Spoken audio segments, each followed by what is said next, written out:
for 14 months. Every 6 weeks they have a meeting. The next meeting is on June 14th. This time they're expected to maybe not increase interest rates this time. Skip one meeting and then increase in July. So the next meeting maybe no rate hike, but the one after that probably yes. Và thực tế mà nói là cứ 6 tuần một lần thì Cục Dự trữ Liên bang Mỹ sẽ có một cuộc họp về việc điều chỉnh lãi suất. Và trong suốt 14 tháng qua thì gần như cuộc họp nào xảy ra là lần đấy sẽ tăng lãi suất. Tuy nhiên lần tới cuộc họp tiếp theo sẽ diễn ra vào ngày 14 tháng 6 tới. Thì họ đang cân nhắc về việc rằng là có lẽ là họ sẽ bỏ qua một chu kỳ và lần này thì sẽ không điều chỉnh tăng lãi suất mà là đợi đến cho cái cuộc họp tiếp theo diễn ra thì mới tiếp tục điều chỉnh lãi suất tăng. The U.S. economy has been so strong. Everyone expected the U.S. to have a recession last year, but it didn't. And even yesterday, they reported very strong job growth. So the economy is just remarkably strong, considering how much they've already increased interest rates. And this is probably because during COVID, the U.S. government sent out money, stimulus checks to all the Americans. And U.S. government debt increased very sharply. They sent out checks to the Americans. Now the Americans have a lot of savings, and also the Fed created a lot of money. This was so much money creation and so much government stimulus, it looks like it's keeping the U.S. economy very strong. And that's helpful for the global economy as long as the U.S. economy stays strong. Và có thể nói là nền kinh tế nước Mỹ nó rất là mạnh đến nỗi rằng là theo như lý thuyết kinh tế mà nói, đáng nhẽ nước Mỹ đã đi vào suy thoái từ năm ngoái rồi. Tuy nhiên nền kinh tế này vẫn rất vững chãi và thậm chí gần đây lại còn có những cái báo cáo thống kê chỉ ra rằng là tỷ lệ tuyển dụng nó còn tăng chứ không giảm mà còn tăng. Và thực tế mà nói thì cá nhân tôi đánh giá rằng là một trong những lý do là bởi vì trong cái thời kỳ Covid, chính phủ Mỹ đã bơm rất nhiều những cái gói kích cầu kinh tế vào trong thị trường và bản thân người dân thông qua những gói kích cầu kinh tế này họ cũng có rất nhiều tiền mặt dự trữ trong tay có thể để gửi tiết kiệm vân vân.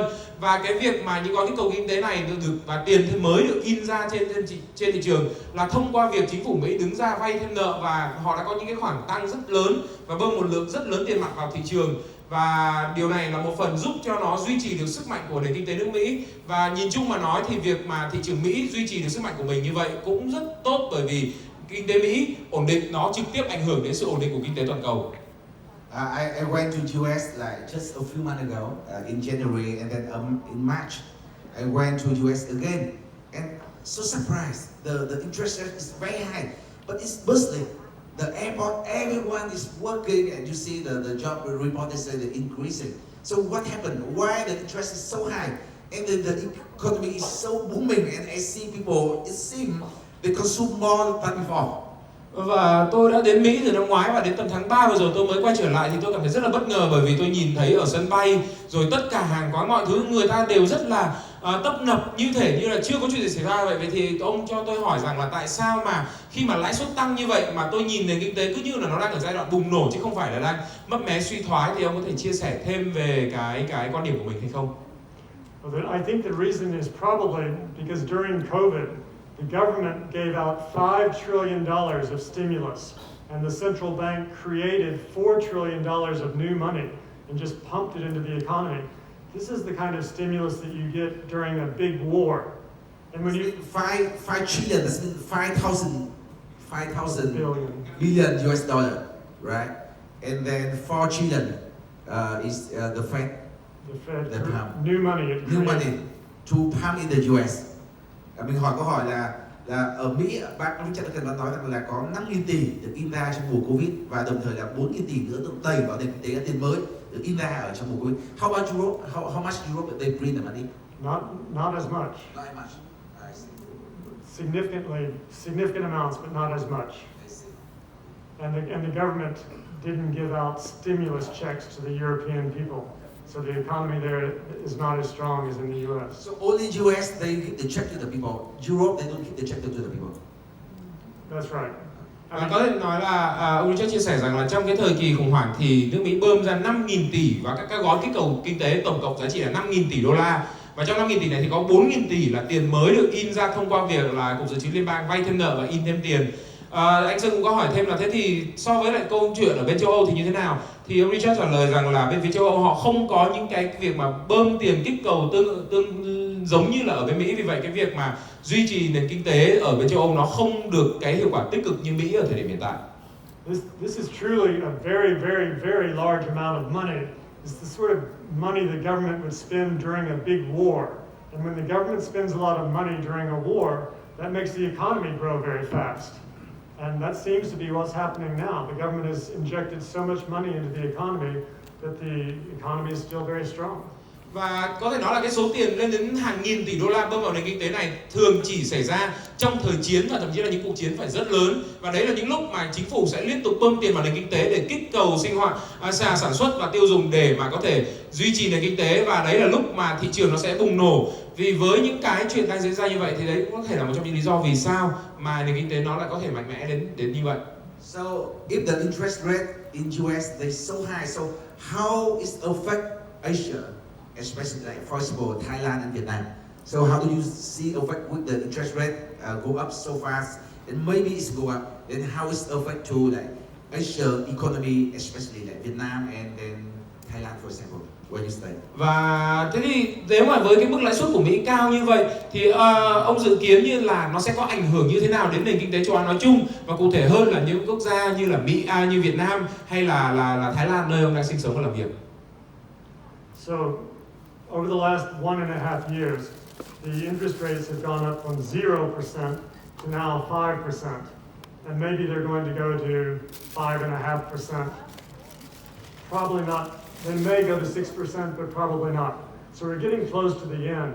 And these higher rates will cause the economy to slow down. It's taking longer than people expected. But right now, over the last couple of years, all of this government stimulus has given the American people a lot of money to spend. So the Americans have spent a lot of money, and they've imported a lot of things from other countries. So Vietnam's exports to the United States have gone straight up like this, benefiting from this economic boom caused by the stimulus. So far, the benefits have been very positive for Vietnam. But if the US goes into recession, things will turn worse. Và với cái mức lãi suất hiện nay là ở mức Mỹ trong thời gian 1 năm rưỡi qua đã tăng lãi suất của mình từ 0% lên 5%, và có thể dự kiến rằng là sẽ lên đến mức đỉnh là 6%, nhưng mà có thể là nó sẽ không cao đến mức đấy. Nên hy vọng là chúng ta đang ở gần hồi kết rồi. Thì với cái việc là trong thời gian qua thì chính phủ Mỹ đã bơm rất nhiều tiền với rất nhiều gói kích cầu cho người dân, thì người Mỹ có rất nhiều tiền trong nền kinh tế, và theo đó họ nhập khẩu rất nhiều sản phẩm từ khắp nơi trên thế giới, trong đó có Việt Nam. Chính vì vậy thì trong thời gian qua cái chỉ số xuất khẩu của Việt Nam sang Mỹ đã tăng vọt gần như theo đường thẳng. Tuy nhiên là trong thời gian tới thì cho đến thời điểm hiện tại thì có thể nói là Việt Nam đang đạt được nhiều lợi ích từ việc là chính phủ Mỹ in tiền và bơm tiền vào nền kinh tế. Tuy nhiên trong thời gian tới, khi mà thị trường Mỹ đi vào cái giai đoạn suy thoái thì có thể sẽ có những cái ảnh hưởng tiêu cực xảy ra với các nền kinh tế, trong đó không ngoại trừ Việt Nam. You see Vietnam, like for the last year, they also they raised the interest rates. So the business, the real estate, stock markets just go down, and then it's difficult for everyone. So my question to you, and then how do you think Vietnam economy is going in this year, 3 years, or maybe 5 or 10 years more? How the outlook of the Vietnam economy is? How do you think? Because you stay in Thailand so close to Vietnam, and you get to Vietnam so many times. So what do you think? Và với cái việc rằng là như ông cũng biết là lãi suất không chỉ ở Mỹ mà ở Việt Nam cũng đã liên tục tăng trong thời gian từ năm ngoái đến năm nay. Vậy thì và kéo theo đó là tất cả rất nhiều những cái ảnh hưởng tiêu cực về câu chuyện kinh doanh cũng như là thị trường chứng khoán và thị trường bất động sản. Vậy thì cá nhân ông đánh giá là cái tầm nhìn của nền kinh tế Việt Nam trong thời gian tới, cụ thể là 1 năm, 3 năm, 5 năm và 10 năm tới thì nó sẽ có như thế nào? Bởi vì bản thân ông đang sinh sống và làm việc ở Thái Lan, một khu vực có rất nhiều điểm tương đồng và cũng như là rất gần về mặt địa lý đối với Việt Nam. For the last 15 years, I've always believed that Vietnam has a very bright future because Vietnam, once it started doing more trade with the United States, Vietnam was able to increase its exports to the United States, just like Japan did in the 1960s, and then Taiwan and Korea in the 70s, and then Thailand and Malaysia and Indonesia, and then China. All of these countries grew by exporting to the United States. And now for the last 15 years, last 20 years, Vietnam is doing that. In fact, now Vietnam's trade surplus with the United States last year was $116 billion. That's more than any of the other countries except China. So Vietnam has a very big trade surplus with the U.S. now. It's been very successful in doing trade with America, and this has been enormously important for driving economic growth in Vietnam, and there's no sign that this is going to stop. That's one advantage that Vietnam has. There are also others I'd like to talk about. Thì có nhiều cái yếu tố ở đây, thì điều đầu tiên tôi muốn nói đến đó là việc là tăng cường giao thương giữa Việt Nam với Mỹ. Thì gần như theo dòng lịch sử thì tất cả các quốc gia sau khi mà họ tăng cường giao thương với Mỹ thì đều có đạt được rất nhiều cái hiệu quả kinh tế. Câu chuyện này đúng với Nhật Bản vào những năm 60, hay là với Đài Loan, với Hàn Quốc vào những năm 70, và tiếp theo đó là Malaysia, Indonesia. Thì câu chuyện tương tự với Việt Nam trong 15-20 năm qua thì cũng đã đạt được rất nhiều giao dịch với nước Mỹ, và cụ thể hơn là mức xuất siêu của Việt Nam so với Mỹ trong năm gần nhất là 116 tỷ đô la, và tất cả những điều này đem lại rất nhiều hiệu quả tích cực về mặt kinh tế đối với Việt Nam, và cho đến thời điểm hiện tại vẫn chưa có dấu hiệu rằng con số này nó sẽ ngừng tăng trưởng. Thì đấy là điều đầu tiên trong một số những điều tôi muốn chia sẻ. Vietnam has so many positive advantages working in its favor.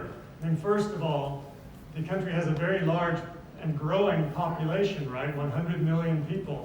And these people are well educated and hardworking and very polite. I mean, anyone who comes to Vietnam has to be impressed with the Vietnamese people and how hardworking they are.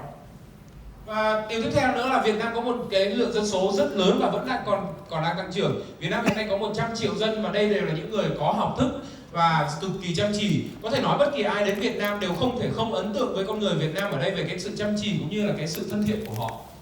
And then the country is blessed with so many natural resources, lots of agriculture, lots of food and seafood that you can eat at home and export also. And the country is beautiful. Tourism. Millions of foreigners are going to come here every year, and when they meet the Vietnamese people, they're going to love it even more and come back. And finally, Vietnam is going to benefit from the multinational corporations are going to leave China and come to Vietnam as they diversify away from China, particularly since there are growing tensions between the United States and China. So I think Vietnam has a very bright long-term future, much more growth ahead, many more happy decades ahead, I believe.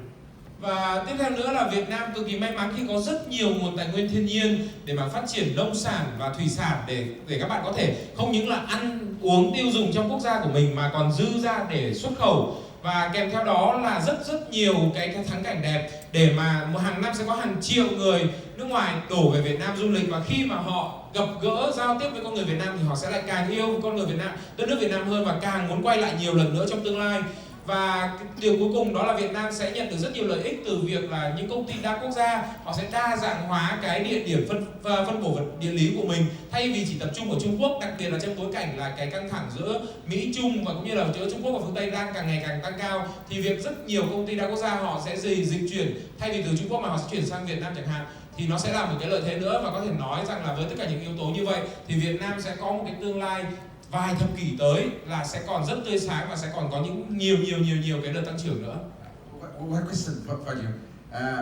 I heard that you I know that you married to a Thai woman, right? That's right. That's your wife.